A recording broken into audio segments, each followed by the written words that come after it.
أعوذ بالله من الشيطان الرجيم بسم الله الرحمن الرحيم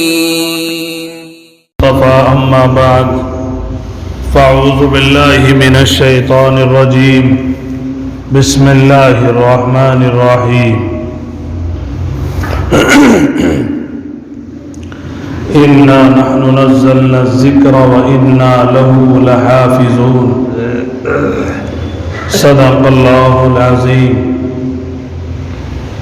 قال النبي صلى الله عليه وسلم خيركم من تعلم القرآن وعلمه أو كما قال عليه الصلاة والسلام رب اشرح لي صدري ويسر لي أمري واحلل عقدة من لساني يفقهوا قولي اللهم صل على سيدنا مولانا محمد في أول كلامنا وأوسط كلامنا وآخر كلامنا.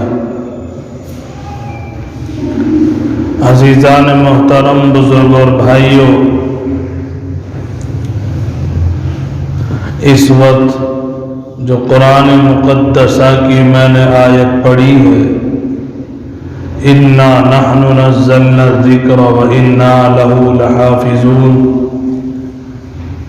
اس قرآن کی آیت میں اللہ سبحانہ و تعالیٰ نے فرمایا ہم نے ہی اس کو نازل کیا ہے اور ہم ہی اس کی حفاظت کرنے والے ہیں.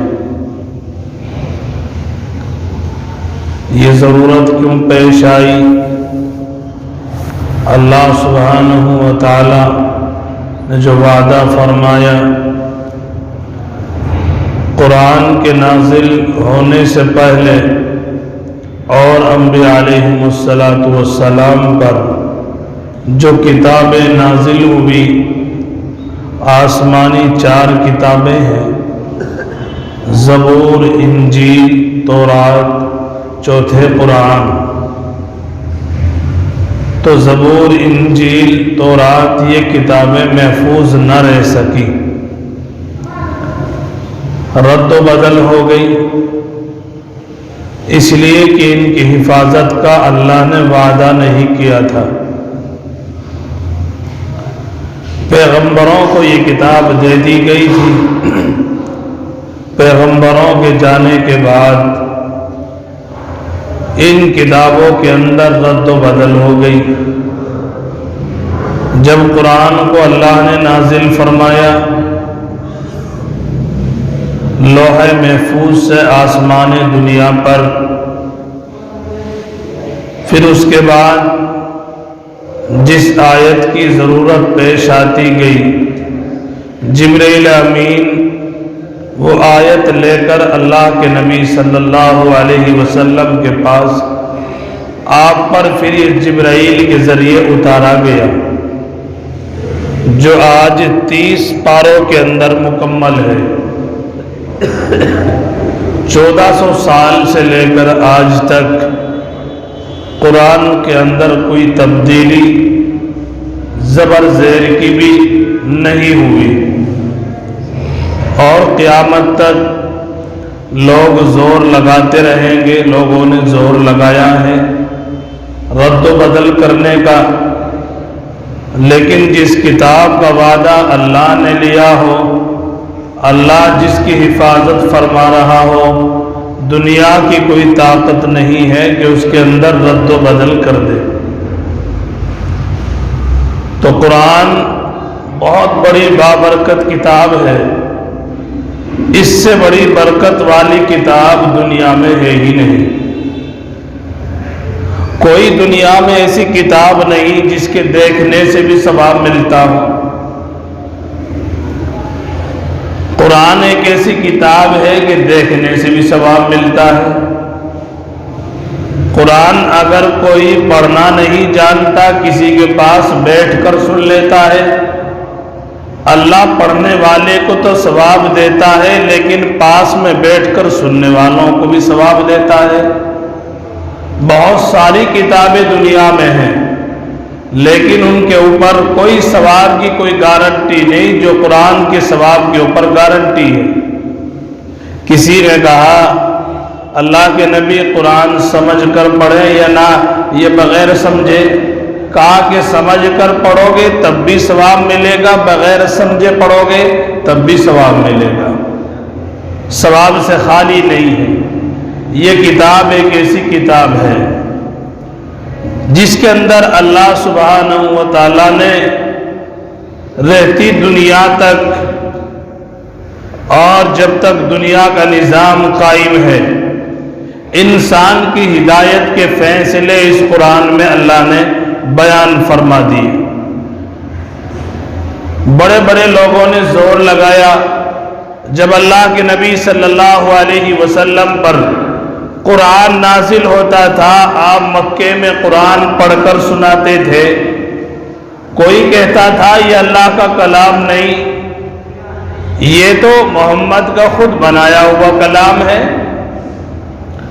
آپ نے فرمایا اگر میرا بنایا ہوا کلام ہے، مکے کے اندر تو بڑے بڑے شاعر رہتے ہیں، لہذا کوئی بنا کر کے لائے۔ خود اللہ نے فرمایا کہ قیامت تک کے لیے چھوٹ ہے تمہاری، چیلنج ہے اللہ کا قیامت تک کے لیے، کوئی قرآن تو تب لکھے۔ اللہ نے کہا تم ایک چھوٹی سی سورت بنا کر دکھا دو، تم ایک سورت نہیں بنا سکتے، دوسری کتاب تو کیا لکھ سکتے ہو؟ مکے کے دشمنوں نے بہت زور لگایا، ابو جہل نے زور لگایا، مکے کے لوگ زور لگایا کرتے تھے، لیکن ابو جہل دنیا سے چلا گیا، ابو لہب دنیا سے چلا گیا، لیکن قرآن آج بھی باقی ہے۔ انگریز نے بہت زور لگایا قرآن کسی طرح ختم ہو جائے، لیکن قرآن آج بھی موجود ہے اور یہ قرآن قیامت تک موجود رہے گا، کوئی اس کے اندر تبدیلی نہیں۔ لاکھ آدمی کوشش کرے اپنے ایمان کا جنازہ تو نکال سکتا ہے۔ اللہ نے قرآن جب شروع فرمایا الف لام میم ذالک الکتاب لا ریب فیہ، اللہ نے گارنٹی دے دی یہ کتاب وہ ہے جس میں کوئی شک و شبہ کی گنجائش نہیں، تمہیں شک میں پڑھنے کی ضرورت نہیں۔ اس قرآن میں کیا صحیح لکھا کیا غلط لکھا، ہم نے جو اس کے اندر نازل فرما دیا ایک ایک حرف سچا ہے، شروعات ہی اللہ نے یہاں سے فرما دی۔ لیکن آج کے بہت سارے مشرک اور کافر، بہت سارے لوگ قرآن کے اوپر انگلیاں اٹھاتے ہیں، انہیں معلوم ہونا چاہیے قرآن پر جس نے انگلی اٹھائی اللہ نے اس کو نیست و نابود فرما دیا، کیونکہ قرآن کی حفاظت کا اللہ نے وعدہ لیا ہے اِنَّا نَحْنُ نَزَّلْنَا الذِّكْرَ وَإِنَّا لَهُ لَحَافِظُونَ، ہم نے ہی اس قرآن کو نازل کیا ہے، ہم ہی اس کی حفاظت کرنے والے ہیں۔ جس کتاب کی اللہ گارنٹی لے رہا ہو اس کے اندر کوئی تبدیلی، وسیم رضوی تو کیا اس کا باپ بھی مل کر اس کے اندر تبدیلی نہیں کر سکتا، اس کے اندر کوئی گھٹا اور بڑھا نہیں سکتا، کسی کے اندر کوئی طاقت اور قوت نہیں ہے۔ لیکن میرے بھائی اور بزرگوں، قرآن کو ہم نے پڑھنا چھوڑ دیا، قرآن کو ہم نے پڑھنا چھوڑ دیا، دیکھنا چھوڑ دیا۔ یہ کتاب تو وہ تھی جو گھروں میں برکتیں لایا کرتی تھی، مسلمان کا گھر وہ تھا صبح فجر کی اذان ہوتی تھی، مسلمان اٹھتا تھا، گھر سے قرآن کی آوازیں آیا کرتی تھی۔ جب ہم نے قرآن کو پڑھنا چھوڑ دیا دشمنوں نے انگلیاں اٹھانی شروع کر دی، ہم نے پڑھنا چھوڑ دیا، ان کی انگلی اٹھانے سے قرآن میں تو تبدیلی نہیں آ سکتی، وہ چاہے جتنی طاقت لگا لے، چاہے کتنا زور لگا لے۔ وسیم رضوی ابو جہل سے طاقتور نہیں ہے، ابو لہب سے طاقتور نہیں ہے، وہ تو مکے کے سردار ہوا کرتے تھے، وہ قرآن کے اندر تبدیلی نہیں لا سکے، تو ہم اور آپ کون ہوتے ہیں قرآن کے اندر تبدیلی لانے والے؟ اللہ کا کھلا چیلنج ہے۔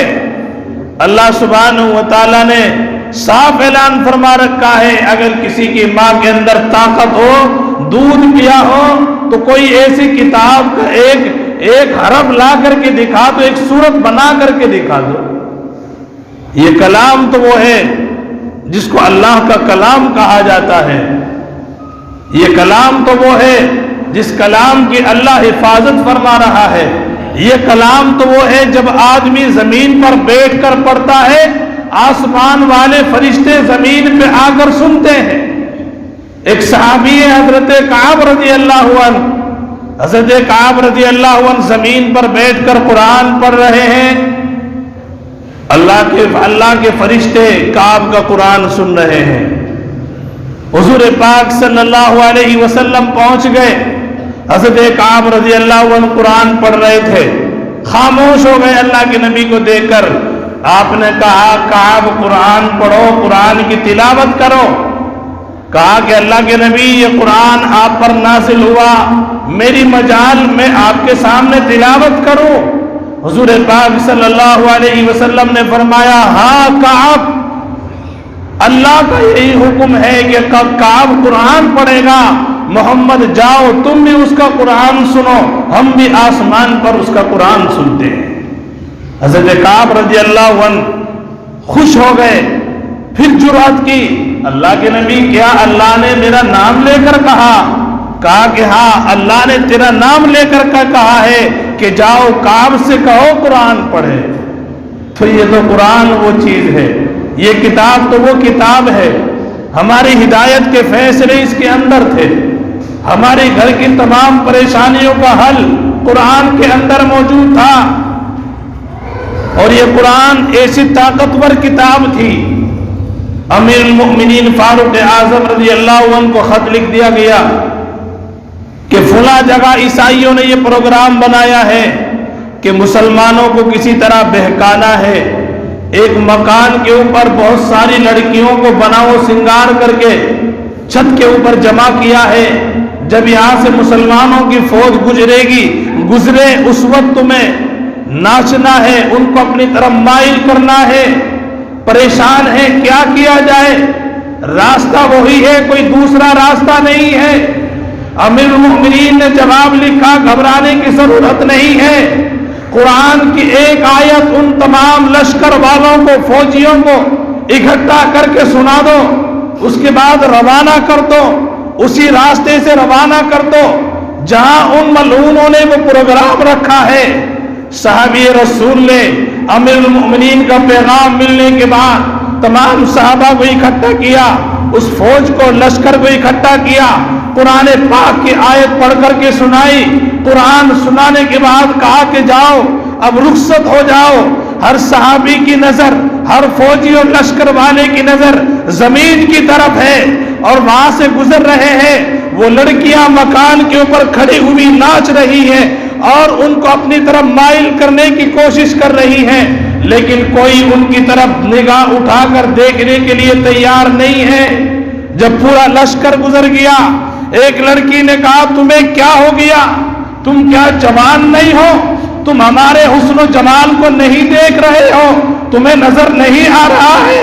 اس صحابی نے نظریں نیچی کر رکھی ہے، آواز لگا کر کے کہا کوئی تمہاری طرف کیسے دیکھے گا، کیونکہ اسی وقت ابھی ہم اللہ کا قرآن سن کے آئے ہیں۔ یہ قرآن کی طاقت تھی، یہ تھا قرآن۔ گانا سننے والوں، ناچ دیکھنے والوں، نوجوانوں، کبھی قرآن بھی سن لیا کرو، اسی یوٹیوب پر قرآن بھی آتا ہے، اس موبائل میں قرآن بھی موجود ہوتا ہے، کبھی قرآن سن لیا کرو، کبھی قرآن کو دیکھ لیا کرو۔ موبائل کو دن میں 70 مرتبہ دیکھتے ہو، لیکن کیا تم نے کبھی اللہ کے کلام کو سینے سے لگایا ہے؟ کیا تم نے کبھی اپنی آنکھوں سے اٹھا کر کے قرآن کو دیکھا ہے؟ نوجوانوں، کیا تم قرآن نہیں پڑھ سکتے ہو؟ 20 سال کی عمر میں جب تم موبائل چلانا جان سکتے ہو، کیا تم قرآن نہیں پڑھ سکتے ہو؟ میرے نوجوانوں، تم نہیں قرآن پڑھ سکتے، ہمارے ماں باپ نے اتنا ظلم کیا کہ تمہیں قرآن سے پیچھے رکھا، قرآن کی کتاب تمہیں لا کر نہیں دی۔ قیامت میں اللہ اس ماں باپ کا گریبان پکڑے گا جس کی اولاد قرآن نہیں پڑھی ہوگی۔ قرآن منع نہیں کرتا دنیا کے کام نہ کرو، قرآن منع نہیں کرتا مزدوری نہ کرو، قرآن منع نہیں کرتا کہ تم BA نہ کرو، ڈگریاں حاصل نہ کرو۔ قرآن پہلے پڑھنا چاہیے، اس کے بعد تمام چیزیں ہیں۔ قرآن سے آخرت بنتی ہے، قرآن سے دنیا بنتی ہے، لیکن آج ہم نے قرآن نہیں پڑھا اور آج ہم دھکے کھاتے پھر رہے ہیں۔ 30 پارے، ایک چھوٹا سا بچہ، قرآن کا یہی تو معجزہ ہے، ایک چھوٹا سا بچہ بیٹھ کر ایک پورا پارا مکمل سنا دیتا ہے۔ یہ قرآن کا ایک معجزہ ہے۔ یہ ظالم اور ملعون قرآن کو ختم کرنا چاہیں گے، وہ معصوم بچے جن کے دل اور دماغ قرآن کے لیے صندوق بن چکے ہیں، کیا وہ ان سے بھی نکال دیں گے؟ آج ایک وسیم رضوی کہتا ہے قرآن سے 26 آیتیں نکال دو۔ اس ملعون کو سمجھنا چاہیے، ایک 26 آیتیں تو کیا کوئی ایک حرف اور ایک حرکت نہیں نکال سکتا، ہٹا نہیں سکتا۔ کیسے ہٹائے گا؟ میرے اور آپ کی طاقت نہیں ہے، اللہ کی طاقت ہے۔ اِنَّا نَحْنُ نَزَّلْنَا الذِّكْرَ وَإِنَّا لَهُ لَحَافِظُونَ۔ اللہ کا اعلان ہے، طاقت لگا لو قرآن کو ہٹانے کے لیے، قرآن میں بدل لانے کے لیے۔ تمہارے اندر طاقت نہیں ہے کہ قرآن کو بدل سکو۔ تو میرے بھائی اور بزرگوں، ہم نے قرآن کو نہ پڑھ کے اپنا نقصان کیا ہے، اپنے بچوں کو نہ پڑھا کر کے ہم نے اپنا نقصان کیا ہے۔ آج ہم بچوں کو تعلیم سے، بالخصوص قرآن سے، دنیاوی تعلیم سے دور کر رہے ہیں۔ میرے بھائیوں، آنے والے وقت میں یہ ہماری اولاد ہمیں کوسے گی۔ ہم ظلم کر رہے ہیں اپنی اولاد کے اوپر۔ آنے والا وقت میں سوچتا ہوں، کبھی کبھی بیٹھ کر دماغ لگاتا ہوں، کیا کیا جائے، کون سا راستہ نکالا جائے، کس طرح ان بچوں کے سینے میں قرآن محفوظ ہو، کس طرح یہ دنیاوی تعلیم سے آراستہ ہو۔ آخر کب تک مزدوری کرو گے؟ آخر کب تک دوسروں کے دروازے پر جا کر بھٹکو گے؟ کب تک کس کے دروازے کھٹکھٹاتے رہو گے؟ میرے بھائیوں، اگر یہی حال ہمارا چلتا رہا، آنے والا وقت وہ ہوگا ہمیں کوئی پانی پلانے والا نہیں ہوگا۔ اس لیے تعلیم سے اپنے بچوں کو آراستہ کریں۔ بہرحال میری بات کا آج موضوع جو ہے وہ قرآن ہے۔ اللہ سبحانہ و تعالیٰ نے یہ قرآن ایک ایسی کتاب ہمیں دی ہے، یہ قرآن پڑھنے والا، اگر کسی کا بچہ قرآن پڑھ کر جب قیامت کا دن ہوگا، اللہ سبحانہ و تعالیٰ حافظ قرآن کو بلائیں گے۔ حافظ قرآن جس کے سینے میں قرآن محفوظ ہوگا، جسے دنیا والے آج کوئی ملا کہتا ہے، کوئی ذلیل کہتا ہے، یہ کیا کرے گا؟ قرآن پڑھ کے کہاں جائے گا؟ جب قیامت کا دن ہوگا، اللہ حافظ قرآن سے کہے گا، آ جاؤ، تم نے دنیا میں لوگوں کی بڑی گالیاں سنی ہے، لوگوں نے تمہیں بڑا ذلیل کیا ہے، تمہاری کوئی عزت وقت نہیں تھی۔ آج محشر والے دیکھیں گے، آج وہ چودھری لوگ بھی دیکھیں گے۔ اللہ اعلان فرمائے گا، میدان حشر میں سورج سر کے اوپر ہے، تپش ہو رہی ہے، اے میری قرآن کی حفاظت کرنے والوں، اپنے سینے میں محفوظ کرنے والوں، تم وہاں کیوں کھڑے ہوئے ہو؟ آ جاؤ میرے عرش کے نیچے۔ اس دن اللہ فرمائے گا، آ جاؤ میرے عرش کے نیچے۔ آج یہ دنیا والے دیکھیں گے کہ قرآن والوں کا کیا مقام ہے۔ پھر آگے فرمائے گا اللہ، جاؤ قرآن کو پڑھنا شروع کرو، جہاں تمہاری آخری آیت ہوگی وہیں تمہارا مقام اور مرتبہ ہوگا۔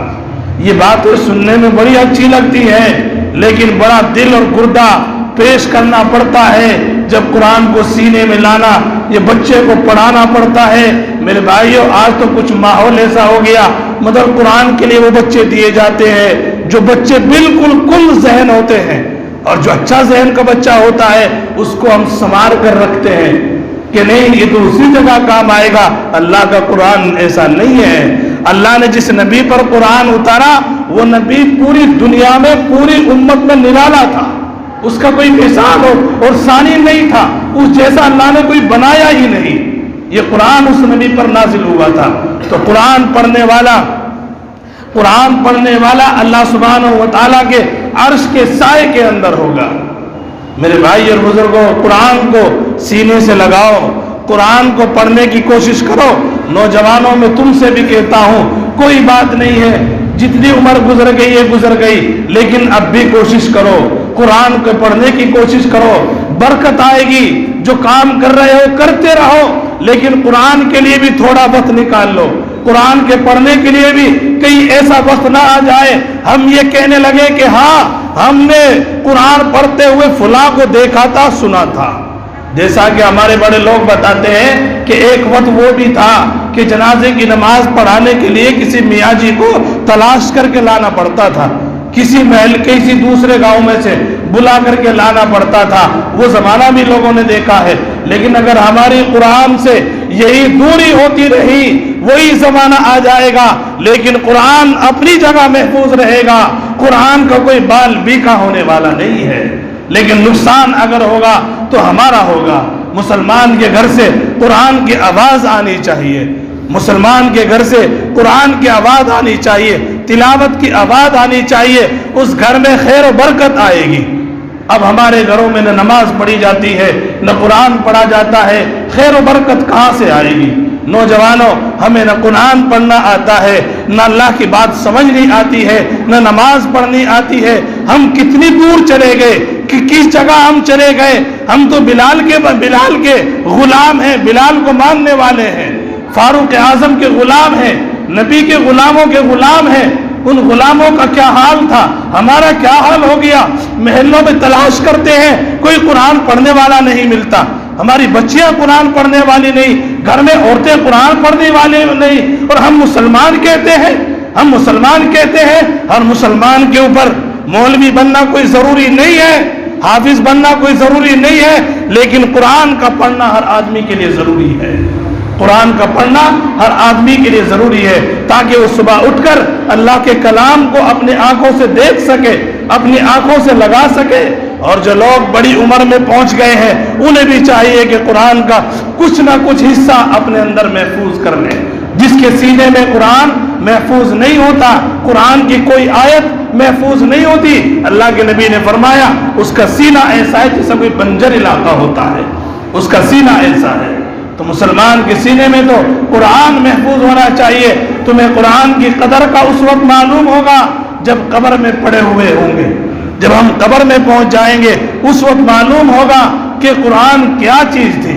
ایک آدمی کا انتقال ہو گیا، انتقال ہونے کے بعد اب دنیاوی زندگی گزاری تھی، انتقال ہونے کے بعد منکر نکیر آئے، سوال جواب کیا، کوئی سوال جواب نہیں، عذاب شروع ہو گیا اللہ کی طرف سے جو مقرر تھا۔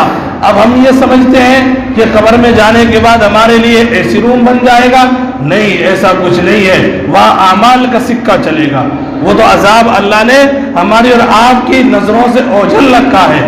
اللہ کے نبی نے فرمایا اگر لوگوں کو مردوں کا یعنی عذاب سنا دیا جائے، لوگ مردوں کو دفن کرنا چھوڑ دیں گے۔